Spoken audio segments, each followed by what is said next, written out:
Welcome to TDSWS defence academy. জয় হিন্দ বন্ধুরা, তোমরা প্রত্যেকেই জানো যে এসএসসি জিডি এক্সাম চলছে 2025। এই এক্সামের জন্য আমাদের ক্যাম্পে যে সমস্ত ছাত্রছাত্রীরা প্রিপারেশন নিচ্ছিল তাদের কাছ থেকে জেনে নেব যে এক্সামের প্রিপারেশন কেমন হয়েছিল, কিভাবে টিচাররা ক্লাস করেছিল বা এক্সামে তারা কতটা কমন পেয়েছে। আমাদের সাথে আছে আমাদের ক্যাম্পের স্টুডেন্ট শেখ অমর, বাঁকুড়ায় বাড়ি। তার কাছ থেকে আমরা জানবো এখন। অমর, তুমি এখন একটু শেয়ার করো যে এই এক্সামটা তোমার কেমন হয়েছে বা সিলেবাস ওয়াইজ স্যাররা কিভাবে ক্লাস করিয়েছিল বা কতটা কমন তুমি এখান থেকে পেয়েছো। এক্সাম তো আমার খুব ভালো হয়েছে। আর আমাদের অঙ্কর স্যার, জিকের স্যার, রিজনিং স্যার যেভাবে আমাদেরকে ক্লাসগুলো করিয়েছেন, খুবই সুন্দর ক্লাস করিয়েছেন। আমরা সেখান থেকে অনেক কমন পেয়েছি। জিকেটা অনেক, যেমন প্রধানমন্ত্রী যোজনা আরে স্যার করিয়েছিলেন, সেগুলো থেকে অনেক কমন পেয়েছি। আর অঙ্ক যেসব প্রথম থেকে চ্যাপ্টার ওয়াইজ আমাদেরকে শিখিয়েছেন, তো অঙ্কতে কোনো অসুবিধা হয়নি। আর প্রতিদিন যে আমাদের মিনি মক টেস্টটা চালু করা হয়েছিল, পরীক্ষা থেকে 1 মাস আগে থেকে শুরু করা হয়ে গেছিল মিনি মক টেস্টটি।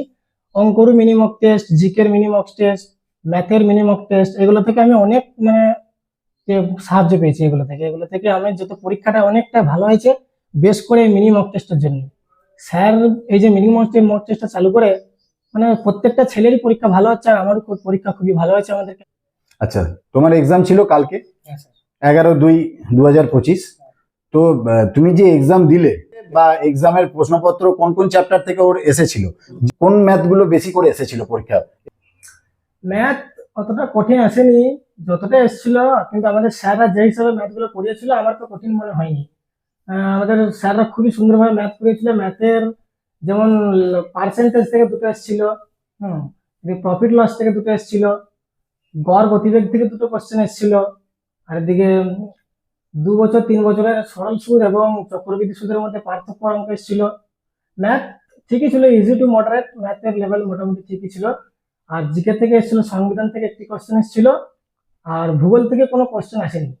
সব থেকে বেশি কোশ্চেন আসছে কারেন্ট অ্যাফেয়ার্স থেকে এবং প্রধানমন্ত্রী যোজনা এবং যেসব চুক্তিগুলো আছে ভারত সরকারের চুক্তি, সেই চুক্তি থেকে ভালো কোশ্চেন আসছে।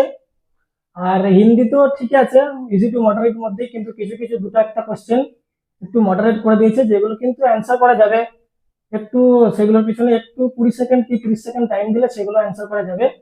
পরীক্ষার লেভেল এবারে মোটামুটি ঠিকই ছিল, অতটা বেশি টাফ আসেনি, পরীক্ষা ঠিকই ছিল এবারে।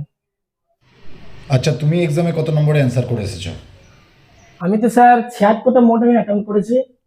তার মধ্যে সত্যি কথা বলতে কারেন্ট অ্যাফেয়ার্স গুলো কয়েকটা একটু যেতে পারে, কারণ কারেন্ট অ্যাফেয়ার্স তো একটু কোথা থেকে সবসময় কমন পাওয়া যায় না। হ্যাঁ, কমন পাওয়া যায় না, এটাই আর কি। বাকি জিকে সবই, বাকি 14টা 15টা জিকে হয়ে যাবে। আর অঙ্ক হবে একটি, মনে হয় অঙ্ক একটু ছিল, বাকি 19টা অঙ্ক ঠিক আছে। আর রিজনিং সবই হয়ে গেছে। আর এরকম করে বেশ ভালোই হয়েছে, পরীক্ষা খারাপ হয়নি। হিন্দিটা, রিজনিং একটা নাম্বার তোলার একটা খুব সহজ জায়গা। এইখানে যারা রিজনিং করবে, রিজনিং যারা অ্যাটেন্ড করবে, তারা প্রত্যেকে ফুল মার্কস নাম্বার তুলে নিয়ে আসবে রিজনিং। হ্যাঁ, আমাদের ক্যাম্পে তো আমার আগেও যারা পরীক্ষা দিতে তারাও 20-তে 20 মার্কস তুলেছে। 20টাকে 20টা কোশ্চেনই তারা ঠিক করে এসছে এবং কনফিডেন্সের সাথে তারা বলছে যে আমরা 20টা 20 ঠিক করেছি। আর আমিও কনফিডেন্সের সাথেই বলছি আমারও 20টা 20 রিজনিং ঠিক হয়েছে। সবই শুধুমাত্র স্যারের অবদানের জন্য। স্যারই খুব যেসব হিসাবে আমাদেরকে পড়িয়েছেন, স্যার যে আমাদের পিছনে যে খাটাটা খেটেছেন স্যার, এটার জন্য স্যারকে অনেক অনেক আমার ধন্যবাদ। কারণ স্যার না থাকলে হয়তো এতটা আমি শিখতে পারতাম না, কোথা থেকে উঠে এসেছিলাম। কিন্তু স্যার খুব সুন্দরভাবে আমাদেরকে ধরে ধরে ভালো ভালো অভিজ্ঞতা বলা টিচারদেরকে এনে আমাদেরকে শেখানো করেছে। স্যার নিজেও যেদিন ক্লাস থাকে না, স্যার নিজেও সেদিন আমাদের 1-2 দিন নিজের বেশি ক্লাসটা নিয়েছেন।